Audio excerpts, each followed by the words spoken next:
Vale. Adelante. Perfecto, pues buenos días o tardes a todos, depende del país que cada uno esté. Yo estoy esta vez estoy en Miami y por lo tanto para mí son todavía días, bueno, por la mañana más que por la tarde, ¿no? Pero gracias, es un placer para mí poder ofrecer esta segunda sesión y espero que esta sea ya un poquito más práctica y más divertida y que podamos empezar a usar mejor alguna de estas ideas, ¿no? Hoy, según el orden que habíamos pensado con vosotros, vamos a hablar del ser humano, ¿no? En definitiva, siempre nos han dicho los sabios, ¿no?, que es importante conocernos a nosotros mismos, ¿no? Y en la manera que nos conozcamos mejor, pues podremos gestionarnos mejor para poder tener más paz interior, que como ya dijimos en la primera sesión y repetiremos en las siguientes, es muy importante para el crecimiento espiritual porque además es la puerta de entrada de las facultades superiores de la consciencia, ¿no? Entonces, digamos, lo primero que vamos a decir es que vimos en la sesión anterior que el universo es multidimensional, ¿no?, que tiene muchas dimensiones, que una dimensión era de alguna manera un mundo nuevo donde la energía vibra más rápido y puede contener más información, ¿no? Entonces, fijaros que lo que se está postulando ahora es que, igual que el universo es multidimensional, el ser humano también lo es. Y por lo tanto, tenemos 4 cuerpos, no solo uno, ¿no? Fijaros que si lo pensamos bien, lo reconoceremos rápido, ¿no? Tenemos un cuerpo físico, ¿verdad?, donde nosotros podemos experimentar las sensaciones. Yo cojo con el cuerpo físico este vaso de agua y veo si está frío, caliente, etcétera, ¿no? El cuerpo físico puede captar sensaciones. Luego tenemos un cuerpo emocional, que lo veremos en algunos libros también descrito como cuerpo vital, ¿verdad?, que es un cuerpo ya de otra dimensión, que por eso no lo podemos tocar ni coger, ¿no?, pero es donde experimentamos nuestras emociones, ¿no? Y fijaros que hasta aquí el cuerpo físico y el cuerpo emocional pues lo compartimos con los animales avanzados, ¿no? Por ejemplo, mi perro tiene cuerpo físico, igual que nosotros, y también tiene cuerpo emocional. A partir de ahí, los seres humanos tenemos dos cuerpos más. Tenemos el cuerpo mental, ¿verdad?, que es donde nos es posible el razonamiento abstracto. Ese ya no lo compartimos con los animales, ¿verdad? Y tenemos el cuerpo espiritual, ¿verdad?, que tradicionalmente se ha llamado alma, ¿no? Y bueno, pues yo no tengo ningún inconveniente en seguir llamándolo de esa manera, ¿no? Fijaros que hasta ahí de alguna manera llega la ciencia, ¿no? Sabemos también, pero esto ya es por los ojos contemplativos, porque lo han dicho siempre los místicos, que además tenemos un quinto cuerpo, los seres humanos, ¿no?, que lo llaman la imago Dei, ¿no?, la imagen de Dios o la esencia de Dios que está en el alma, ¿no? Y por lo tanto, cada uno de esos cuerpos pues tiene una vibración diferente, está en distintas dimensiones, por lo tanto, ¿verdad? Y como siempre, los cuerpos más altos, digamos el cuerpo mental o el cuerpo espiritual, son más significativos y el cuerpo físico y el cuerpo emocional son más fundamentales o básicos, ¿no? Y es verdad que el cuerpo mental, siendo más significativo, se ancla en el alma, ¿no?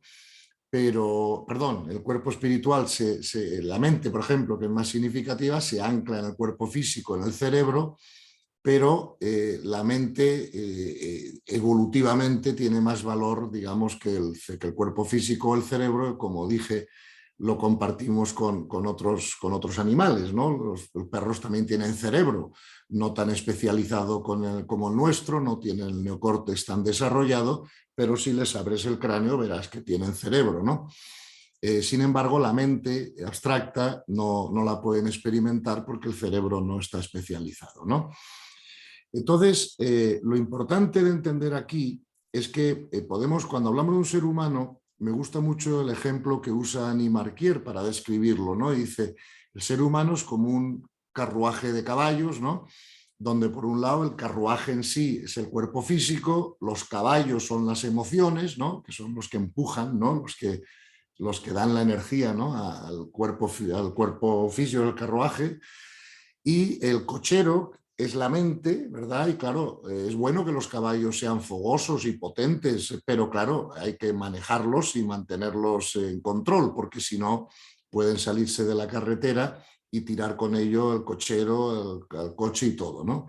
Y sin embargo, Annie Marquier dice que el alma es como el amo que va sentado dentro, que es el que conoce el camino, ¿no? El cochero maneja los caballos, pero el amo que va sentado dentro es el que va dando la dirección, ¿no? Y me parece que es un ejemplo bastante bueno para describir lo que es el ser humano, ¿no? Entonces vamos a fijarnos en lo siguiente. Como todo lo que está hecho en el universo, dijimos en la primera sesión, ¿verdad? Está hecho de energía más información o energía informada, eso mismo pasa con los cuerpos del ser humano, ¿no? Entonces, entender que todos los cuerpos son energía es fácil, ¿no? Aunque sea de más o menos vibración, y por eso solo podemos tocar o ver por los sentidos el cuerpo físico. Pero tenemos que intentar explicar cómo funciona la información en el ser humano, ¿no? Y entonces todos sabemos que tenemos, o sea, que toda la energía tiene que tener su archivo de información, ¿verdad? Entonces, el cuerpo físico, por ejemplo, todos sabemos hace mucho tiempo que tiene su archivo de información y a ese archivo de información lo llamamos información genética, ¿no?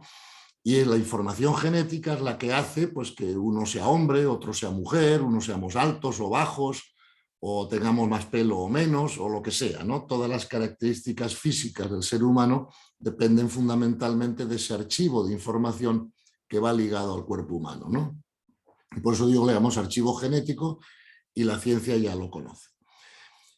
También hace tiempo que la ciencia conoce que tenemos un segundo archivo de información que lo llamamos archivo de carácter o personalidad, ¿verdad? Y es la información que va ligada al cuerpo emocional y al cuerpo mental. Por ejemplo, los que tengáis más de un hijo, podéis ver que aunque tengan la misma genética, muchas veces sus personalidades son muy distintas, con lo cual es un archivo de información diferente, ¿verdad?, del archivo genético. Pero claro, como tenemos alma o cuerpo espiritual, ese alma o cuerpo espiritual también tiene que tener su archivo de información, ¿verdad? Porque todo lo que existe en el universo es energía más información y todo está compuesto de eso, ¿no? Claro, los investigadores le llaman a ese archivo de información que va ligado al cuerpo espiritual, por llamarlo de alguna manera y para distinguirlo de los otros dos, lo llaman el archivo de consciencia, ¿ok? Y cuando yo decía en la primera entrevista, que luego vi que había una pregunta que no llegamos a contestar, que esto era una escuela de almas, pues claro, en definitiva, eso significa, ahora lo explicaremos eso más en profundidad y por qué lo decimos, pero eso lo que significa en definitiva es que el alma, ¿verdad?, tiene que ir llenando su archivo de información. Este vaso de agua pues está lleno hasta aquí, ¿verdad? Veremos en la próxima sesión qué son los niveles de consciencia, ¿no? Y según el alma va evolucionando espiritualmente, pues va llenando más su archivo de información de consciencia, ¿no? Y ese es el objetivo de la existencia física en la Tierra, como luego veremos, ¿no? Entonces, lo importante es saber que esos tres archivos no son idénticos, ¿verdad? El archivo genético y el archivo de carácter y personalidad tiene dos características que lo distinguen del archivo de consciencia que va ligado al alma, ¿no? La primera de ellas es que el archivo genético y el archivo de personalidad son corruptibles. Por ejemplo, si yo todas las noches me bebo 5 botellas de whisky, puedo acabar con una cirrosis y me cargo mi archivo genético, ¿no? O, por ejemplo, si durante mucho tiempo yo dejo que aniden en mi cerebro, ¿no?, en mi pensamiento, pues pensamientos negativos, circulares, etcétera, pues puedo acabar con una depresión y me he estropeado, me he cargado mi archivo de carácter y personalidad, ¿no? Y la segunda característica de esos dos primeros archivos es que se disuelven con la muerte física. Obviamente cuando morimos, ¿verdad?, pues nuestro cuerpo se descompone y nuestra mente se disuelve, ¿no? Esas son las dos características que distinguen a esos dos archivos del archivo más alto que va ligado al alma, porque el archivo que va ligado al alma no es corruptible, o sea, trae como una garantía de fábrica donde no podemos grabar nada que no sea una comprensión de la verdad. En el archivo de consciencia no grabamos errores, ¿no? Eso se produce en el archivo de carácter y personalidad. Y eso es lo que garantiza que la evolución es siempre ascendente, ¿no? Y segundo, el archivo de conciencia no se disuelve con la muerte física, porque como todos sabemos, y lo explicaremos más en detalle al final de esta sesión, el alma sigue creciendo espiritualmente después de la muerte física, ¿verdad? Otra cosa es que haya discrepancias de cómo se produce eso, hablaremos de eso al final de la charla. Pero lo que todo el mundo está de acuerdo, o todas las tradiciones espirituales, tanto occidentales como orientales, han estado siempre de acuerdo, es que después de la muerte física el alma sigue su trayectoria, ¿no? Aunque ya sea de momento sin cuerpo físico, ¿no? Entonces, comprender cómo funcionan esos tres archivos es útil y nos ayudará de alguna manera a gestionarnos mejor, ¿verdad? Entonces, fijaros que los cuatro, o sea, de esos cuatro cuerpos que he dicho que tenemos, dejando al lado la esencia divina por un momento, que sería el quinto, los tres cuerpos inferiores, el cuerpo físico, el cuerpo emocional y el cuerpo mental, forman lo que siempre hemos llamado el ego, ¿verdad? El ego individual está formado por esos tres cuerpos. Y cada uno de esos cuatro cuerpos son posibles centros operativos, ¿no? Desde los que la persona actúa o opera o comprende, ¿no? Sabemos que en los niveles de conciencia más bajos se opera más desde el instinto y desde la emoción, ¿vale? Cuando un hombre ya va desarrollándose más, se opera más desde la razón, y los que han llegado a la conciencia mística, de la que también hablaremos en futuras sesiones, pues operan más desde el alma, ¿verdad? Y claro, el reto del ser humano es aprender, entrenarse, a operar desde el centro más alto que tengamos, porque para operar desde el instinto y de las emociones, pues ahí están los animales, ¿no?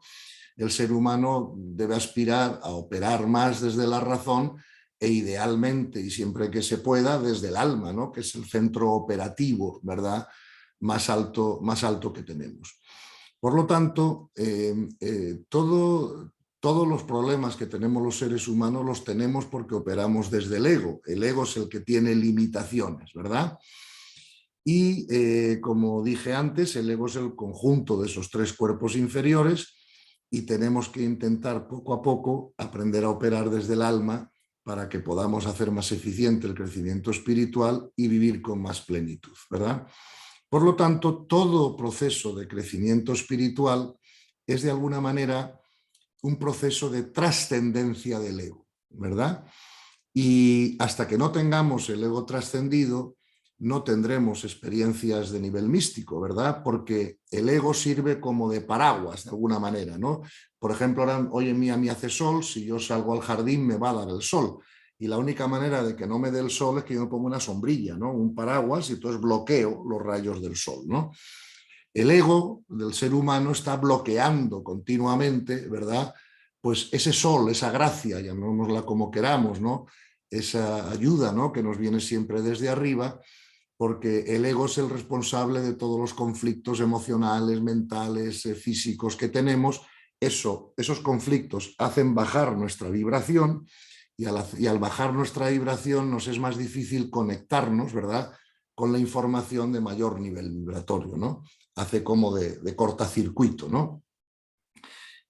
Para aprender a trascender el ego más rápido y mejor, es importante que comprendamos cuáles son sus necesidades, ¿verdad? Porque si yo comprendo cuáles son las necesidades del ego, pues entonces, según van pasando las cosas, me doy cuenta de por dónde vienen y me es más fácil trascenderlo, ¿no? Entonces, podríamos decir que el ego tiene tres necesidades básicas, ¿verdad? La primera sería la seguridad, digamos, física, emocional, económica, lo que sea, ¿no? La seguridad, el deseo de seguridad que todo ego tiene, ¿no? La segunda necesidad básica del ego es el control de lo externo, ¿verdad? Que todo lo que está fuera de mí esté como a mí me gusta, ¿verdad? Que mi cuenta bancaria esté llena, que mi pareja no me ponga los cuernos, que mis hijos no los expulsen del colegio, que lo que sea, ¿no? Que no se me estropee el coche. O sea, que todo lo que está fuera de nosotros esté como a nosotros nos gusta, no como Dios quiera para nuestro desarrollo espiritual, sino como a nosotros nos gusta, ¿no? Y la tercera necesidad básica del ego, ¿verdad?, es esa necesidad que todos tenemos de ser queridos, aceptados, admirados o admitidos por los demás, ¿no? Y esas tres necesidades básicas del ego son las que están todo el día, de alguna manera, causando problemas en nuestra vida, ¿no? Y produciéndonos angustia y estrés, ¿verdad? Y lo que tenemos que ir aprendiendo, porque ya vimos en la primera sesión que tanto en el budismo como en el cristianismo lo que se dice es que para dejar de sufrir hay que cesar el deseo egoico, ¿no? Lo que tenemos que aprender es trascender ese ego para que nosotros ya no nos movamos por las necesidades de nuestro ego, sino por la voluntad de Dios para nuestro desarrollo espiritual, ¿no? Entonces, fijaros que esto es importante, comprender que no se trata, como dicen algunos, de eliminar el ego, ¿no? Porque claro, si elimináramos al ego no moriríamos físicamente, porque para eliminar el ego hay que matar al cuerpo físico, ¿no? Mientras tengamos cuerpo físico vamos a tener instinto, emoción, sentimiento, mentalización, etcétera, ¿no? Por lo tanto, no tenemos que pensar en términos de eliminarlo, sino en términos de neutralizarlo o trascenderlo. Es decir, que no sea ya el ego el que rija nuestras vidas. No sé si me explico, ¿no?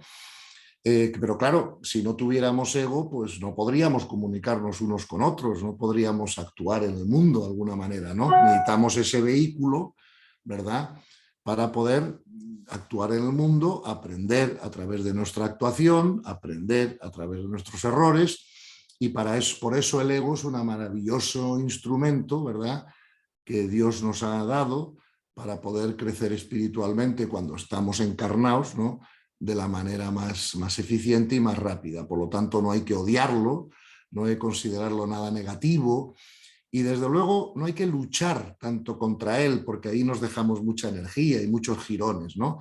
Es más fácil comprender cómo funciona, no dejarnos sorprender por él y poco a poco intentar que no sea lo que rija nuestras vidas, ¿no? Y eso se consigue, en mi opinión, mejor amando al ego hasta que se muera, no hasta que se neutralice, que luchando contra él. Siempre la comprensión espiritual va a producir más fruto que la lucha directa, ¿no? Y nos va a consumir menos energía en el proceso, ¿no?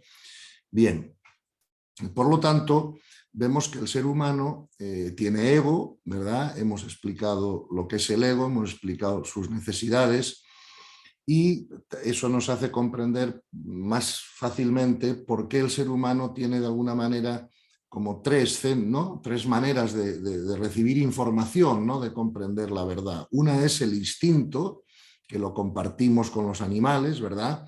El instinto no razona, ¿verdad? El instinto está hecho para proteger, transmitir o terminar la vida, ¿no? Y por lo tanto aparece en nosotros de una manera automática, ¿no? O sea, no tiene proceso secuencial. Tú cuando ves un plato de comida delante, te gusta o no te gusta, pero no razonas de por qué te gusta o te deja de gustar, simplemente, pum, recibes el agrado o el desagrado, ¿no? Insisto, el instinto lo compartimos con los animales, tiene su importancia, evidentemente, en nuestras vidas, pero no es lo que debe regirlas, ¿verdad? Porque en el instinto están todos los miedos contra, por ejemplo, la supervivencia y muchas otras cosas, ¿no? Luego, después del instinto, el ser humano tiene la capacidad de razonar, ¿ok? Esa ya no la compartimos con los animales y es más elevada evolutivamente, obviamente, que el instinto. Pero por encima de la razón tenemos la capacidad de intuición o la capacidad intuitiva, ¿no? Y podríamos definir la intuición de dos o tres maneras. Una es la aprehensión, ¿verdad?, directa de la información sin pasar por el proceso secuencial de la razón, ¿ok? Otra manera de definir la intuición es la capacidad de ver esencia, ¿no?, en vez de apariencia. Porque la mente racional, por muy buena que sea la mente racional, solo ve apariencia. Y si la mente es muy buena, pues entonces ve apariencia muy sofisticada, ¿no? Pero sigue siendo apariencia. Nuestra capacidad para ver esencia solo lo podemos hacer con la capacidad intuitiva, que se desarrolla cuando desarrollamos precisamente la capacidad contemplativa, ¿no? Por eso hay que distinguir muy bien entre la intuición y el instinto. Perdón, entre el instinto y la intuición. Porque cuando estamos razonando lo sabemos claro, ¿verdad? Es A lleva B, lleva C, lleva D, además consume energía, nos cansamos, por eso cuando estudiamos cada 2 horas tenemos que levantarnos, descansar un poquito, ¿sabes? Parar la mente y luego volver, ¿no? Pero sin embargo la intuición y el instinto ambos aparecen de forma directa, ¿no? Y una de las dificultades que tienen los seres humanos es aprender a distinguir entre el instinto y la intuición. Porque el problema es que, claro, el instinto hay que pasarlo por la razón, porque si no nos comportaríamos como animales, ¿no? Pero la intuición, si la pasamos por la razón, nos la cargamos, ¿verdad? La estropeamos, ¿eh? Uy, eso he sido yo el experto en estropearla muchísimos años, ¿no? Y yo tuve, no sé, me llevó muchísimo tiempo aprender a distinguir el instinto de la intuición, porque del instinto no me debo fiar de alguna manera, o sea, debo pasarlo por la razón, porque claro, si no, pesaría 1000 kilos, comería todo lo que ponen delante, lo que sea, ¿no? Mientras que la intuición sí me debo fiar de ella, ¿no? Porque es una forma de conocer superior a la razón. Y la dificultad está en distinguirlos, ¿no? Durante muchos años tuve yo esa dificultad porque, claro, como los dos aparecen de forma directa, ¿cómo sé si es un instinto, una intuición o de dónde viene, ¿no? Hasta que un maestro espiritual pues me dio la solución, ¿no? Y me dijo, mira, Gonzalo, cuando aparece un instinto, no aparece nunca con una sensación interna de certeza y de paz. Mientras que si estás recibiendo una intuición, si estás usando la intuición, esa intuición siempre viene aparejada, ¿verdad?, de una sensación interna de certeza y de paz. Con lo cual, la manera de distinguir el instinto y la intuición es precisamente por la certeza y la paz que te deja en tu sensación interna. No sé si me explico, ¿no? Y una vez que me dieron esa explicación y me entrené un poquito, pues la verdad es que luego me fue mucho más fácil, ¿no?, poder confiar en mi intuición y poder desarrollarla, ¿no? Y claro, la intuición siempre es más rápida, es menos, requiere menos esfuerzo y menos consumo de energía que la razón, ¿verdad?, para conocer algo, ¿no? Entonces, bueno, sabiendo que tenemos esas 3 formas, ¿no?, de poder captar la realidad, lo importante aquí es que comprendamos que la intuición es superior a la razón, mientras que el instinto es inferior. Por eso decimos que el instinto es prerracional y la intuición es transracional, ¿no? Bien, otra cosa que nos va a ayudar a gestionarnos mejor es comprender de una manera más profunda la diferencia entre las emociones y los sentimientos.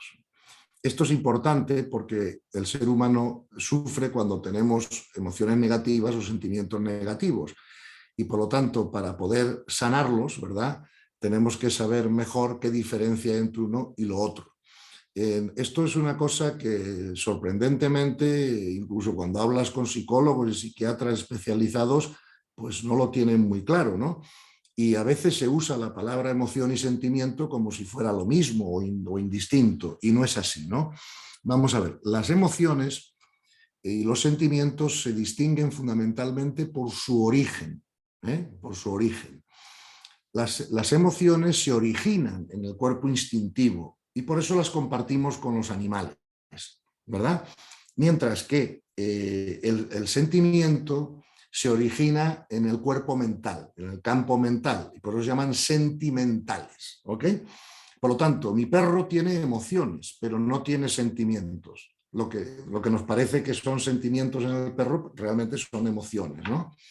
Porque los animales avanzados sí tienen capacidad emocional, pero no tienen capacidad sentimental porque no tienen mente abstracta, ¿ok? Entonces, para poder tener sentimientos tenemos que poder razonar. ¿Por qué es esto importante? Porque porque no se pueden sanar de la misma manera. Cuando estamos teniendo emociones negativas tenemos que hacer una cosa y cuando estamos teniendo sentimientos negativos es mejor hacer otra, ¿vale? Entonces, cuando estamos teniendo emociones, con las emociones fundamentalmente negativas se pueden hacer solo 3 cosas, fundamentalmente. Una es reprimirlas, pero todos hemos aprendido ya que cuando reprimimos las emociones negativas se somatizan, ¿no? Nos producen efectos en el cuerpo negativos, ¿no? Entonces se puso de moda en psicología y en psiquiatría, bueno, pues si no es bueno reprimirlas, vamos a expresarlas. Pero claro, si expresamos las emociones negativas, nos cargamos las relaciones humanas, ¿no? Salvo que las expresemos contra una pared nada más, ¿no? Por lo tanto, lo que se está aconsejando ahora cuando se tienen emociones negativas es que simplemente que aprendamos a observarlas y soltarlas. Si nosotros nos ponemos de testigo de nuestras emociones negativas y decimos, ay, Gonzalo, ya estás teniendo una emoción negativa como siempre, ¿no? Y te ríes un poco, eso se desaparece con bastante rapidez, ¿verdad? Por eso es mejor no luchar directamente contra ellas, sino observarlas como testigo y dejarlas marchar, que se llama soltarlas o canalizarlas. Pero claro, cuando estamos teniendo un sentimiento negativo, no podemos sanarlo de esa misma manera. Para sanar un sentimiento negativo, tenemos que aprender a pensar diferente sobre la persona o los eventos o lo que sea que los cause, ¿verdad? Y si pensamos diferente sobre la situación, cambiará el sentimiento, ¿verdad? Entonces, claro, la comprensión espiritual es la que nos permite pensar diferente sobre eventos y situaciones para que el sentimiento negativo sea fácilmente transmutable, ¿no? De eso pondremos unos ejemplos si queréis después, ¿no? O si hay alguna pregunta al respecto. Bien. Vamos a ver. Lo importante es que cuando hay crecimiento espiritual, o para que haya crecimiento espiritual, nosotros tenemos que aprender a aquietar nuestros cuerpos inferiores. ¿Ok? Un místico es una persona que tiene la emoción, el sentimiento muy aquietado. ¿Ok? ¿Y por qué? Porque si no, esos cuerpos inferiores nos dan la lata. Además, si la emoción y el instinto no está aquietado, ¿no? Eso nos va a crear bastantes problemas y nos va a quitar paz, ¿ok? Y va a hacer que operemos más desde esos centros, ¿no? Mientras que si esos centros están más aquietados, vamos a tener más facilidad para operar desde la mente, ¿no? O desde el alma, ¿no? Que son centros operativos superiores, ¿verdad? Además, si el cuerpo instintivo o el cuerpo emocional no está aquietado, todos sabemos que experimentamos emociones que son polares, tienen polaridad, a veces son negativas, a veces son positivas, dependiendo de las circunstancias externas, no de nosotros, ¿no? Ahora, si nosotros aquietamos esos cuerpos, entonces las emociones y los sentimientos ya no son automáticos, ¿verdad? Sino que son voluntarios. Y entonces, al aprender a estar en paz ante toda situación externa, podemos elegir qué emoción o qué sentimiento vamos a usar en cada situación según lo que sea más conveniente con la situación o con el evento, ¿no? Y por lo tanto no perderemos paz. Claro, el que los sentimientos y las emociones sean siempre voluntarios y no automáticos, pues nos va a garantizar que siempre serán positivos, porque nadie voluntariamente va a elegir una emoción o un sentimiento negativo porque no te producen buena sensación interior. Sufrimos las emociones y los sentimientos negativos precisamente cuando son automáticos, ¿no? Y responden o reaccionan a circunstancias externas, ¿no? O sea, también tenemos que comprender, para comprender al ser humano, que hay que distinguir entre cerebro, mente y conciencia, ¿no? Que a veces en esto las personas también se confunden, ¿no? Vamos a ver, el cerebro es un órgano físico, está en la tercera dimensión y funciona a modo de transistor de radio, ¿verdad? Esto es importante comprender. O sea, los programas de radio, yo tengo un transistor de radio en casa, lo enciendo y capto ondas de radio. No produzco los programas de radio dentro del transistor. Además, si en el transistor cambio la ruedecilla, pues puedo empezar a recibir una frecuencia u otra, ¿no? Según yo vaya cambiando la frecuencia del aparato, ¿no? Ahora, los programas de radio no están producidos por el transistor de radio, sino que son ondas, ¿no? Que vienen por el aire y el transistor las capta. Pues el cerebro es lo más básico de esas tres cosas, ¿no? La mente, ¿verdad? No puede ser experimentada por el cerebro, pero no puede ser reducida al cerebro, ¿verdad? Pensemos en la mente como los posibles programas de radio posibles, ¿no?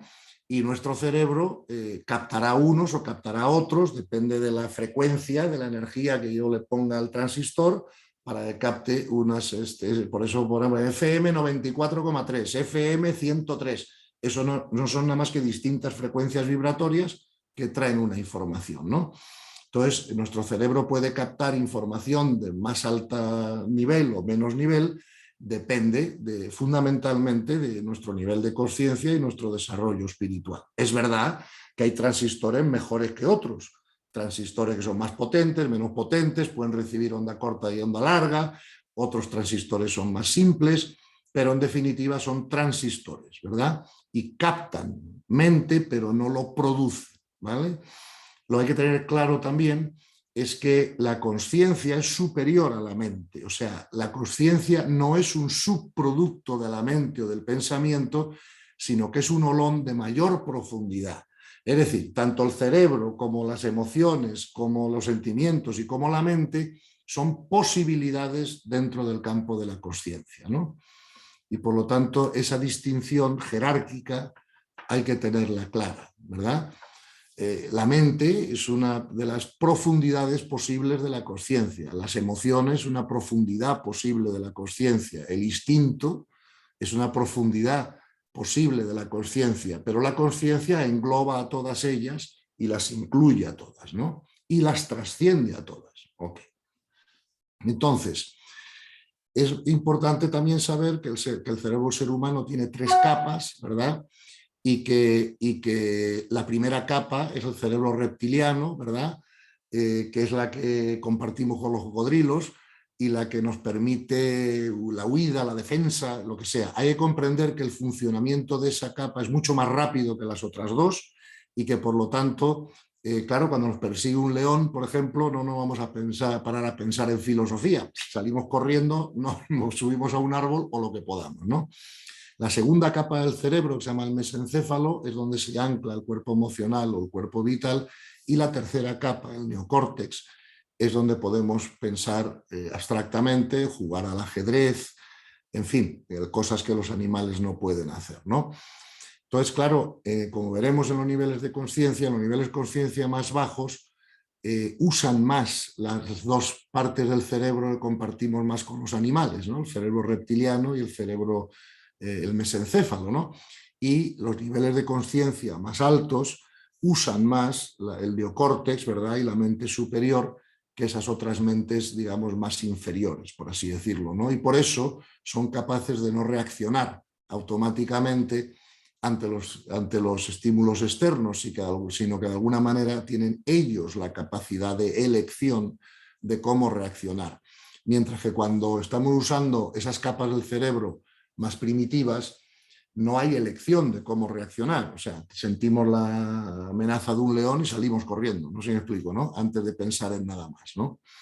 Y eso hay que comprenderlo, por eso hay que desarrollar el neocórtex, porque el cerebro reptiliano es mucho más rápido y si el neocórtex no está bien desarrollado, no podemos contrarrestarlo, ¿no? Por eso hay que comprender la dificultad que tienen algunas personas pues de actuar, digamos, racionalmente, ¿no? Porque se apodera de ellos la emoción y el instinto y bloquea, ¿no? La capacidad de razonar, ¿no? Y eso, pues, bueno, hay que conocerlo y hay que saberlo, ¿no? Otra cosa importante, cuando hablamos entonces del ser humano, es que tenemos que distinguir nuestra capacidad de amar de nuestra capacidad de tener cariño egoico, ¿no? Esto es muy importante para nuestra paz y lo explico de esta manera. Cuando yo era un hombre joven, yo escuchaba el Evangelio y me decían, ama al enemigo, ama al prójimo como a ti mismo. Y yo pensaba, pero yo no puedo amar al enemigo como amo a mis hijos, eso es imposible. Entonces me rendía, ¿no? No intentaba conseguirlo, ¿no? Claro, yo nunca comprendí que hay una diferencia muy importante entre el amor y el cariño y el Evangelio no me estaba invitando a tener cariño por el enemigo, ¿no? Lo que me estaba invitando era a tener amor por el enemigo. ¿Okay? ¿Cuál es la diferencia entre el cariño y el amor? Esto es muy importante para nuestra paz comprenderlo, ¿no? Vamos a ver, el cariño es un sentimiento, ¿vale? Y por lo tanto, como todo sentimiento, es variable, ¿verdad? Segundo, el cariño necesita un objeto sobre el que proyectarse, no es abstracto, ¿no? Por eso digo siempre quiero mucho a mis hijos, mi equipo de fútbol, ¿no? Mi país, mi lo que sea, ¿no? Pero siempre la palabra mi delante, ¿no? Y sobre todo, otra cosa importante del cariño es que el cariño depende del comportamiento del otro, no es nunca incondicional, ¿no? Por ejemplo, yo quiero mucho a mi pareja hasta que me sea infiel con 5, y entonces a lo mejor la quiero un poco menos, no sé si me explico, ¿no?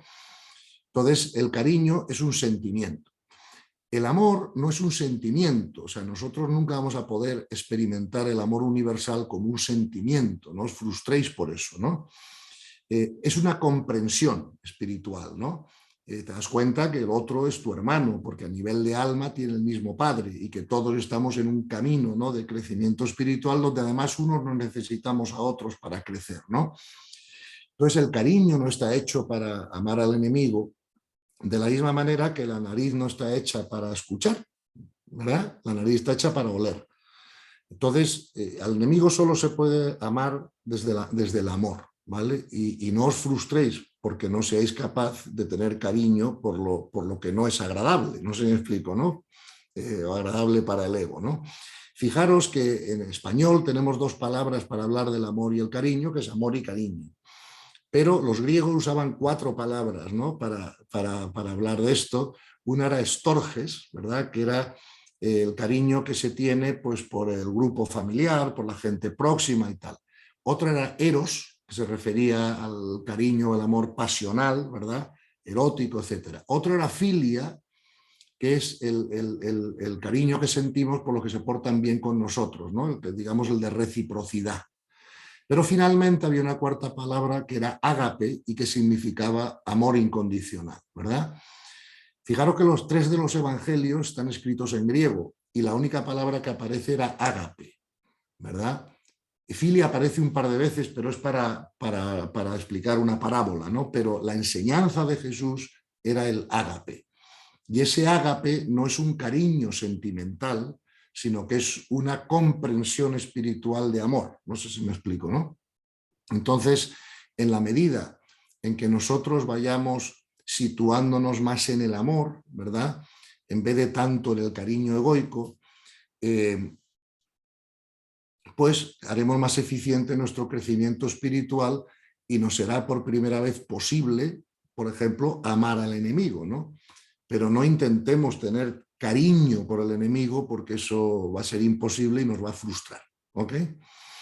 Bien, otra cosa que tenemos que reconocer es que como tenemos 4 cuerpos, tenemos que preguntarnos cuál es la capacidad del alma, ¿verdad? Porque los cuerpos tienen que servir para algo. Hemos visto para qué sirve el instinto, hemos visto para qué sirve la emoción o la mente, ¿no? La mente sirve para jugar al ajedrez, por ejemplo, ¿no? Entonces, ¿para qué sirve el alma? O sea, ¿qué capacidad tiene el alma que no tengan esos 3 cuerpos, ¿no? En mi opinión, como no hemos tenido tan claro hasta hace poco esa multidimensionalidad del ser humano, hemos cometido el error de que las facultades o las posibilidades que están en el alma se las hemos dado todas a la mente, ¿ok? Y entonces no hemos comprendido que el alma también tiene unas capacidades que la mente no tiene, igual que la mente tiene unas capacidades pues, que el cuerpo físico no tiene, ¿no? Y así sucesivamente. Yo, después de mucho pensar sobre esto, os propongo, y esto es solo una propuesta, porque esto hay que investigarlo todavía mucho más, estamos en pañales en eso y estamos empezando a mirar, ¿no? Pero yo os propongo que hay 3 capacidades del alma que no son de la mente como pensábamos, ¿no? Una es la libertad interna. La libertad está en el alma, no en la mente. O sea, la mente es como un ordenador. En un ordenador, el ordenador no es libre, el ordenador procesa muy rápido y tal, pero no es libre el usuario. El usuario del ordenador es el que puede cambiar programa o darle una tecla o a otra. El ordenador simplemente ejecuta, ¿verdad?, las instrucciones y las lleva para adelante, pero no las elige, ¿no? Por eso creo que la libertad es un asunto del alma y no de la mente. Otra cosa que es un asunto del alma y no de la mente es la intención, ¿verdad? Por eso los niveles de conciencia más altos se distinguen de los más bajos por la puridad de intención. Y eso está en el alma, no en la mente. El mismo ejemplo que un ordenador. Un ordenador no tiene intención, la intención la tenemos nosotros. Cuando lo encendemos, cuando lo apagamos, ¿para qué lo usamos? No sé si me explico, ¿no? Y por último, creo que el alma tiene una capacidad de ver esencia, cosa que la mente, como dije antes, solo ve apariencia, ¿no? Por eso la capacidad contemplativa no está en la mente, sino en el alma.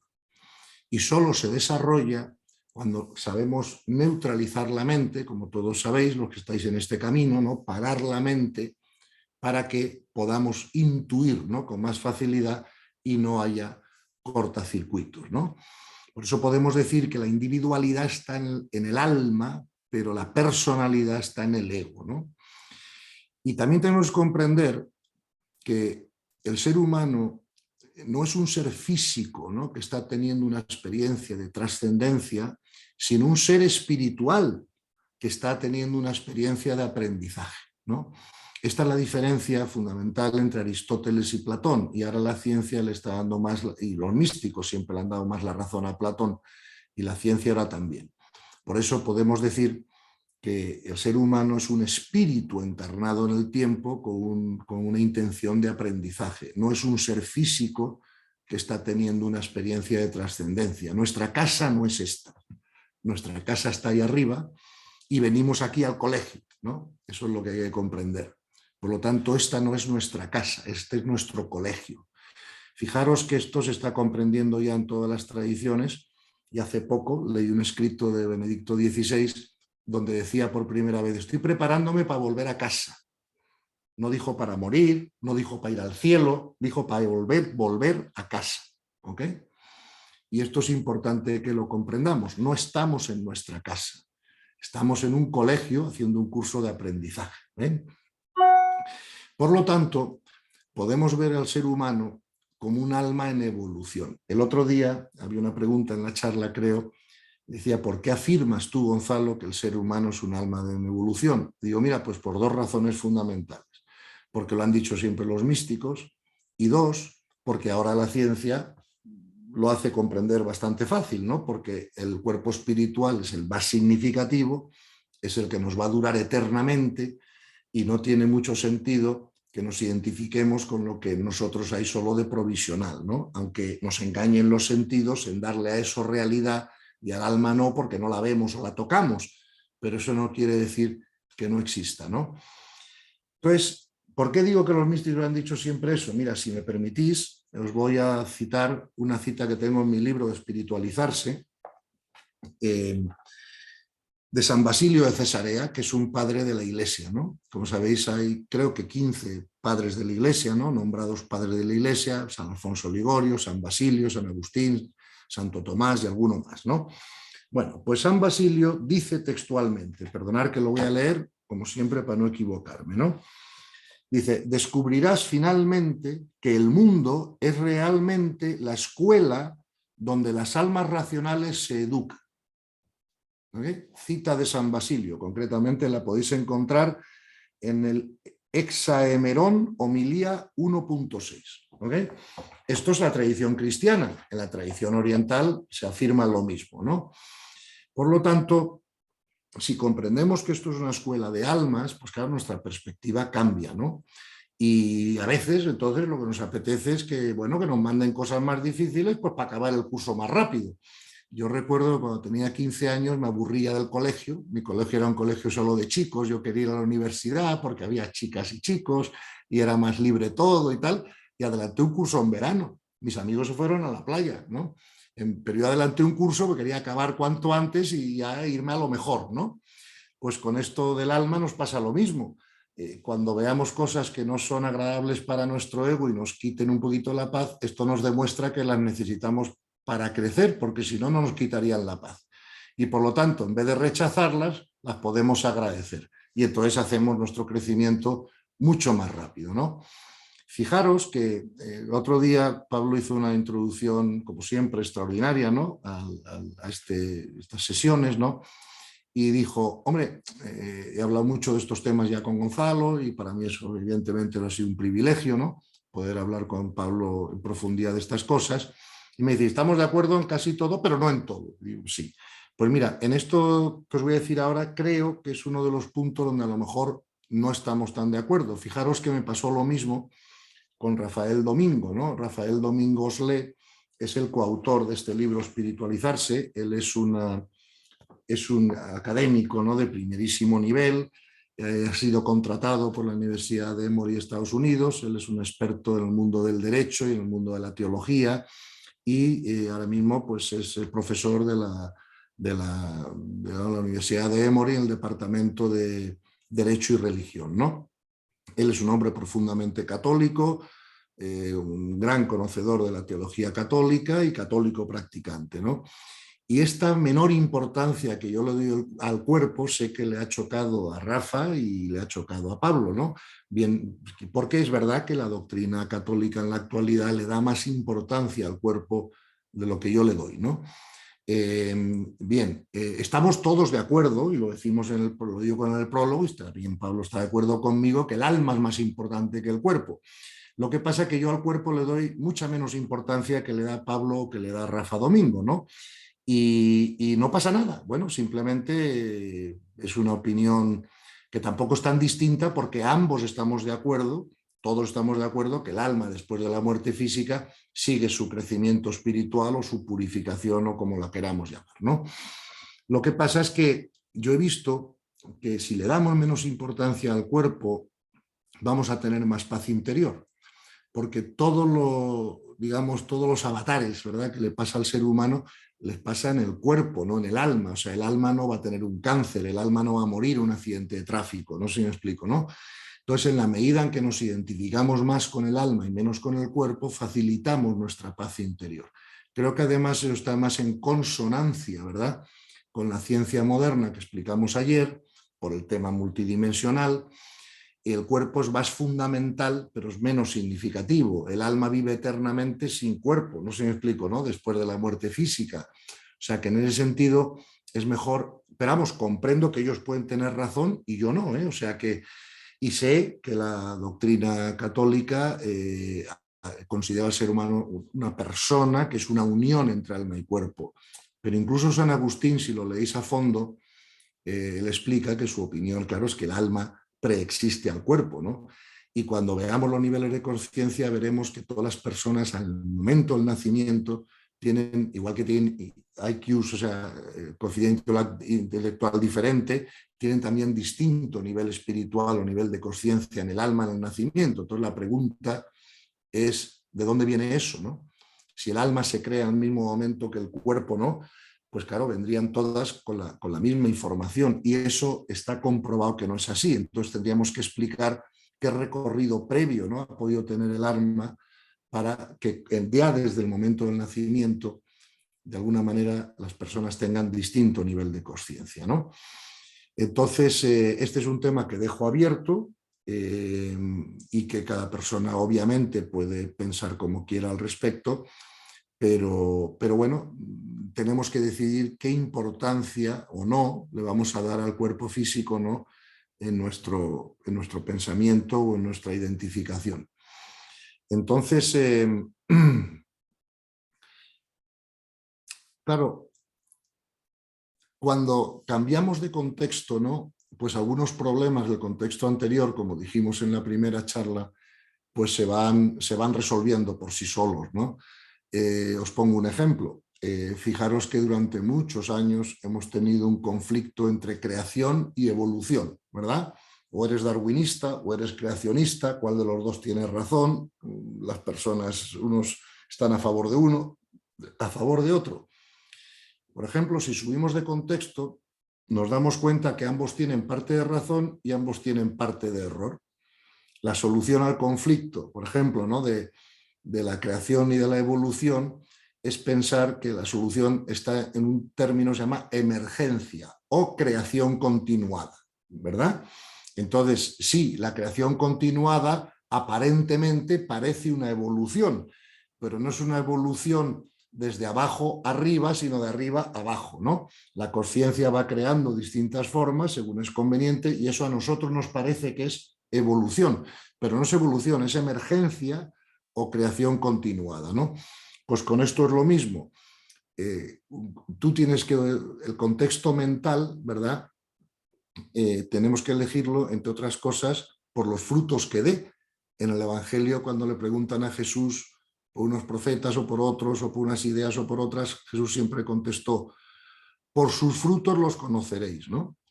Entonces, una vez más, yo cuando tengo duda, ¿no?, entre una cosa y otra, pues como os dije en la primera sesión, intento acudir a los tres ojos del conocimiento para ver qué han dicho los tres sobre el tema, pero otra cosa que también utilizo es un poco la sensación interna de fruto, ¿no? Y digo, bueno, si le doy menos importancia al cuerpo físico, gano paz. Eso es evidente, o sea, es un fruto evidente, ¿no? Entonces, insisto, sin querer, sí quiero apuntar, ¿verdad?, que yo le doy menos importancia al cuerpo físico y Rafael Domingo y Pablo, el coautor del libro conmigo, ¿no?, y Pablo Dors le dan un poco más y seguramente ellos tengan razón y yo no, pero por eso quería apuntarlo, porque creo que es uno de los pocos puntos donde a veces no hemos tenido el mismo punto de vista, ¿no? En todo lo demás o en casi todo lo demás, gracias a Dios sí, lo cual a mí me da mucha tranquilidad, ¿no?, de que eso sea así también, ¿no? Entonces, fijaros además que todos los místicos han tenido cierta prisa en abandonar el cuerpo, ¿no? Por ejemplo, San Pablo, ¿quién me librará de este cuerpo de muerte? Por ejemplo, Santa Teresa de Ávila, muero porque no muero, ¿verdad? Una vez que ya ves, ¿no?, y comprendes la otra realidad espiritual, dices, ¿qué hago metido en un traje de buzo, ¿no? Yo recuerdo que hace muchos años mis hijos quisieron aprender a bucear aquí en Miami y vino un señor con unas bombonas y con un traje de buzo, ¿no? Entonces yo me puse el traje de buzo para meterme en el agua, pero en cuanto salí del agua me quise quitar ese traje de buzo en cuanto pude, ¿no? Porque claro, me limitaba la percepción, no veía por los lados, en fin, ¿no? Era mucho mejor estar al aire libre sin el traje de buzo, ¿no? Y yo creo que en el alma pues le pasa un poco lo mismo, ¿no? O sea, cuando se desprende del cuerpo físico, pues aumenta sus capacidades perceptivas, ¿no? Que el cuerpo físico las limita de alguna manera, ¿no?, para que podamos tener las experiencias que estamos teniendo.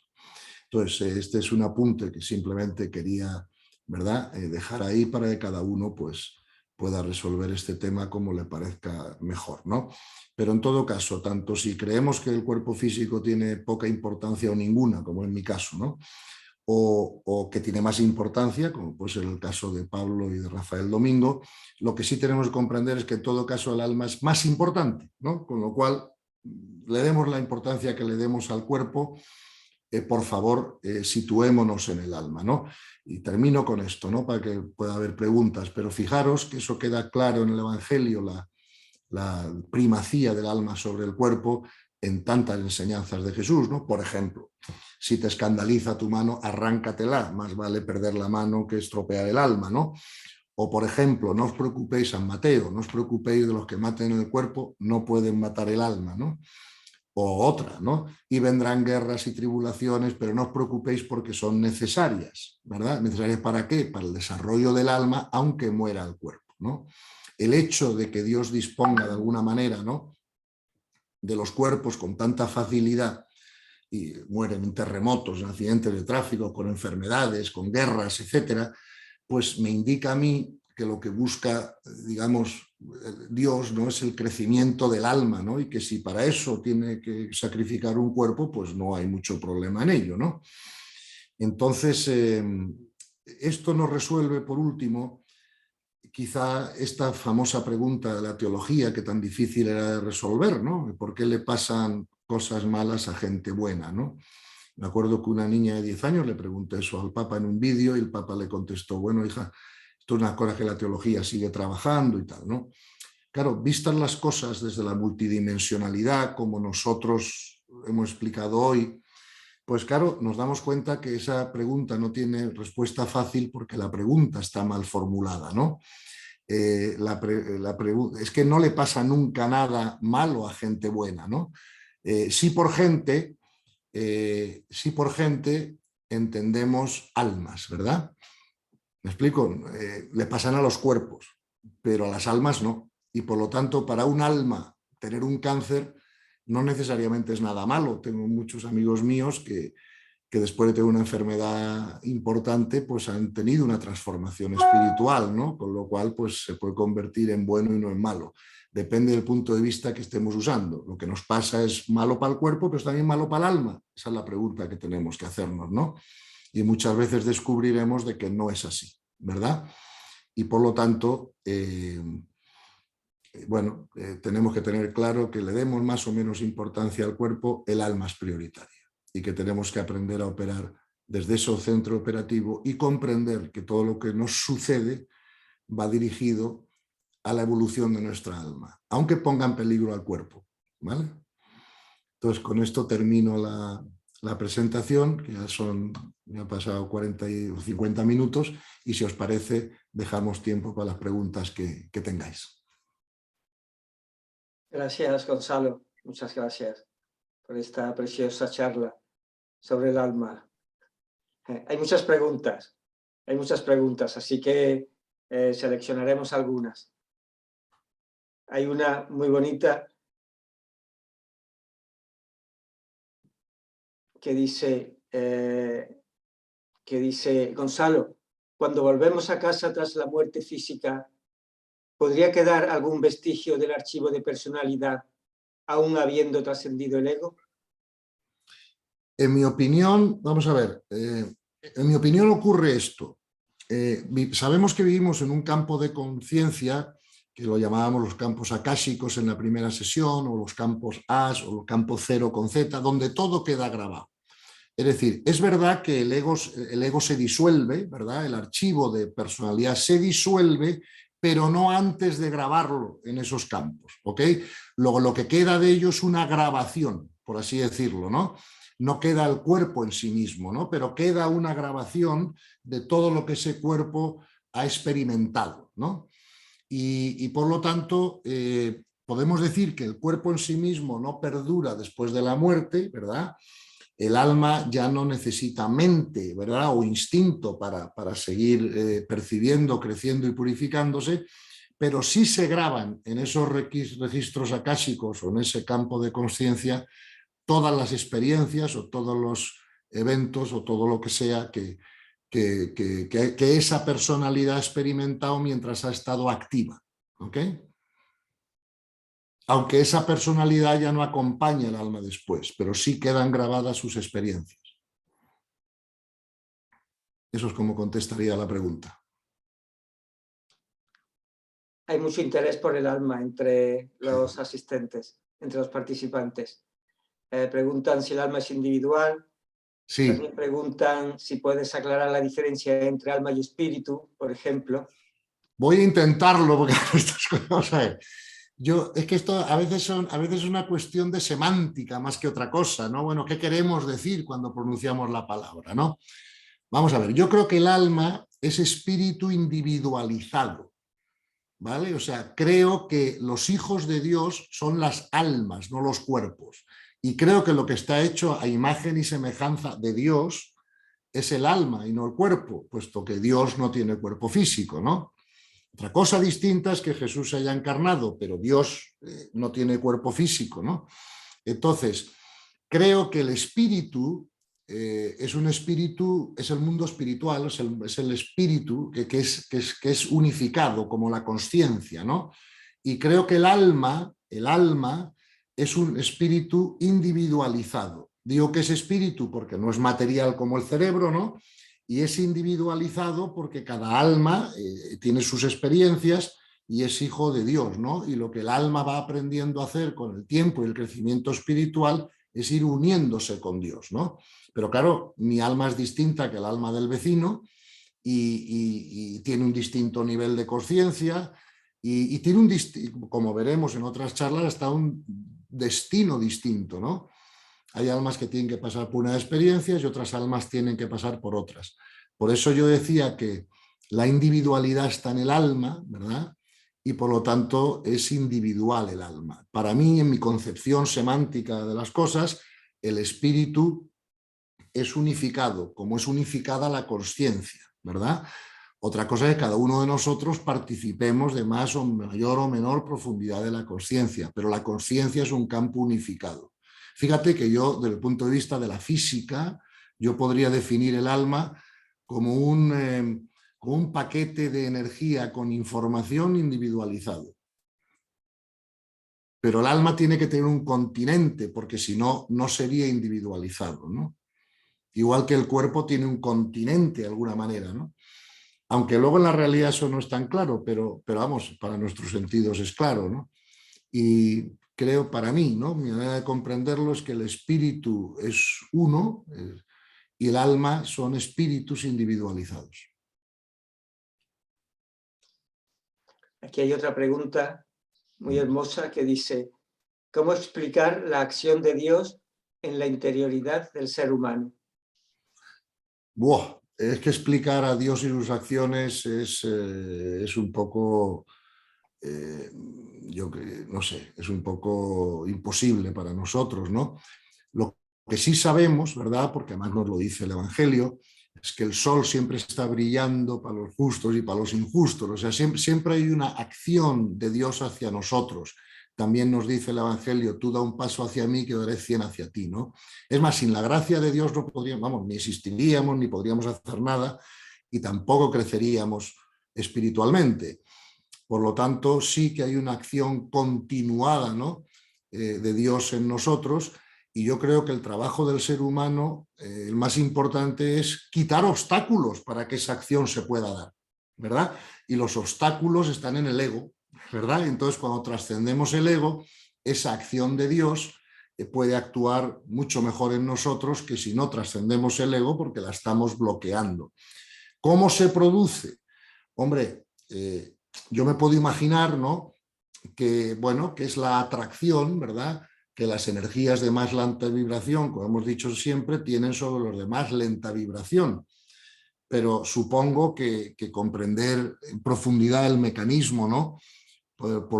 Cómo eso se produce o cómo eso se da, pues todavía estemos un poco lejos de ello, ¿no? Pero vamos, yo no tengo la más mínima duda de que sí se produce, ¿no? Y además es algo que ya no es un tema para mí teórico, sino que yo tengo experiencia personal de ello, ¿no? Entonces, como lo he experimentado, pues no lo puedo dudar. Pero cómo se produce, pues como afecten las energías y la información de más alta vibración sobre las más bajas, ¿no? Igual que se produce un trasvase de temperatura en las moléculas del agua, si está agua fría yo le hago agua caliente encima, ¿no? Pero ya nos dirá la ciencia poco a poco mejor cuando vayamos sabiendo más de qué forma se produce eso, ¿no? Tal vez es un misterio eso, sí. Sí, todavía es un poco misterio, pero bueno, es importante comprender que sí se produce, ¿no? Y es importante comprender, claro, y es importante comprender que lo facilitamos trascendiendo el ego. Con esas dos cosas creo que para nosotros ya nos basta, no sé si me explico, ¿no? Y supongo que en un momento posterior de nuestro desarrollo, o bien aquí tecnológico, o bien allí de conciencia, pues podremos comprender mejor cómo eso se hace, ¿no? ¿Alguna pregunta más? Hay aquí otra que pregunta que ¿cómo se explica que sabiendo que vamos a morir, nuestra cabeza se olvide de eso y nos preocupemos por nimiedades cotidianas? Bueno, eso es el ego. Eso Es es. decir, al ego le encanta preocuparse de nimiedades, el ego le encanta inventarse problemas cuando no existen, ¿no? O sea, el ego es lo que hace, es su naturaleza, ¿no? Y por lo tanto, tenemos que saber que eso es el ego, ¿no? Sin embargo, como vosotros sabéis, ya se han hecho muchísimos estudios, miles y miles de estudios, ¿no? De experiencias próximas a la muerte. También se han hecho muchas regresiones psiquiátricas y por eso empezamos a comprender que la mente no, o sea, que la muerte no existe, o sea, la muerte es simplemente un cambio de experiencia, ¿no? La muerte, por eso los místicos tienen hasta prisa, entre comillas, en morirse, ¿no? Porque es como si soltáramos un peso, un lastre, ¿no? Acabáramos un curso, nos fuéramos a casa de vacaciones. Pero vamos, cuando estábamos en el colegio, ¿a quién no nos apetecía irnos de vacaciones, verdad? Entonces, solo la no comprensión, ¿verdad? De lo que es el mundo espiritual nos puede llevar a cerrarnos tanto a seguir en el colegio, ¿no? Pero cuando se produce una comprensión o una visión directa de ello, es verdad que dan prisa de irse para casa, pero vamos, corriendo, ¿no? ¿Quién quiere estar en un hotel de 2 estrellas cuando se puede estar en uno de 5 estrellas? Nadie. Digo, para que como no conocemos el hotel de 5 estrellas, pues no. Os pongo un ejemplo tonto, pero muy gracioso, me pasó a mí en la vida. Mira, una vez yo le debía un favor a un amigo mío, y muy buen amigo mío, y le quise invitar a un viaje por el Caribe, ¿no? Una semana en el Caribe para, bueno, pues para agradecerle, ¿no? Y me acuerdo que vino con su mujer y, bueno, teníamos un hotel muy bonito con 2 cabañas en la playa y tal y cual, ¿no? Y, bueno, nos instalamos en las 2 cabañas, estábamos encantados, nos parecía maravilloso. Pero yo, que soy un poco trasero inquieto a veces, pues cogí un carrito de golf de esos del hotel para mirar el resto del hotel, ¿no? Y claro, cuando fui a la otra punta vi que había las mismas 2 cabañas, pero además con un salón en medio y en un mejor sitio de la playa y tal. Pues sin pedirles permiso a mis amigos, porque pensé que no iba a haber problema, fui a hablar al director del hotel a ver si nos dejaban cambiar de habitación, ¿no? Para irnos al otro lado, ¿no? Bueno, después de mucha discusión, tal, porque un día no se podía, tal, conseguí que fuera así. Y mi sorpresa fue cuando llegué al matrimonio de este amigo mío, decirles que nos cambiaamos, dijeron, ni hablar, esto es maravilloso, nada puede ser mejor que esto y tal y cual. Dije, ahí va, la he liado porque ahora ya he cambiado, viene el tío a recoger la ropa, nos van a cobrar lo otro, los otros que iban al otro lado lo van a mandar a este, se hayan montado un lío increíble, ¿no? Y lo único que se me ocurrió fue decirle a mis amigos, mira, no os preocupéis, no nos cambiamos, pero acompañarme en el carrito de golf, que os voy a enseñar otra parte del hotel, donde si venimos otra vez, pues a lo mejor a eso no me pudieron decir que no, claro. Y entonces cuando se montaron conmigo en el carrito y llegamos al otro sitio, dijeron, hombre, claro, hay que cambiarse, ¿no? Entonces muchas veces nos aferramos a lo que conocemos, nos parece estupendo, lo que sea, y no, o sea, no podemos ni imaginar que haya otra cosa mejor. No sé si me explico, ¿no? Entonces, el mundo espiritual es muy real y además probablemente en las dimensiones de más alta vibración es que no hay que hacer ningún esfuerzo. Por ejemplo, piensas en algo y ya está ahí, ¿no? No tienes ni que ir, ¿sabes? Entonces, por eso creo que tenemos que comprender que el mundo espiritual es más rico, más real, menos farragoso, ¿no? Que es el más denso, y por lo tanto volver a casa de vacaciones después de un buen curso no es algo que nos deba preocupar.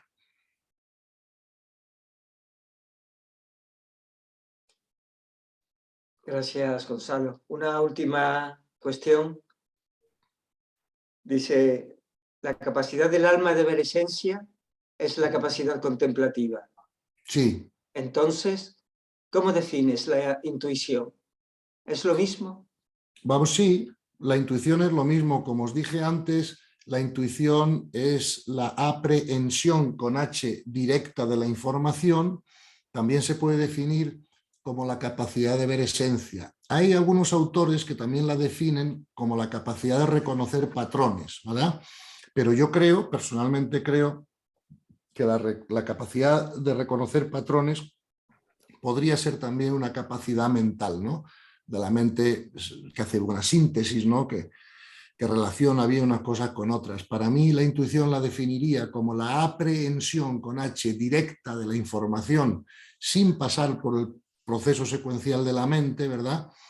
Y también la definiría como la capacidad de ver esencia, ¿vale? Para mí son las 2 mejores definiciones. Muy bien, Gonzalo. Muchísimas gracias. Hay también muchas personas que expresan su agradecimiento en el chat. Muchas gracias a vosotros. Y bueno, creo que ha sido hoy una charla preciosa sobre el alma y la esencia y sobre nuestras emociones también, ¿verdad? Sí. Pues muchísimas gracias a vosotros, como siempre. Creo que conocernos mejor y comprender bien estas cosas pues nos va a ayudar a tener mucha más paz interior. Ya lo iremos viendo también en las otras sesiones con los otros temas, y que estoy encantado y muy agradecido de poder pasar este rato con vosotros. Gracias, Gonzalo. Cerramos Gracias aquí a la sesión. vosotros. Hasta la próxima. ¿eh? Hasta la próxima. Hasta la próxima.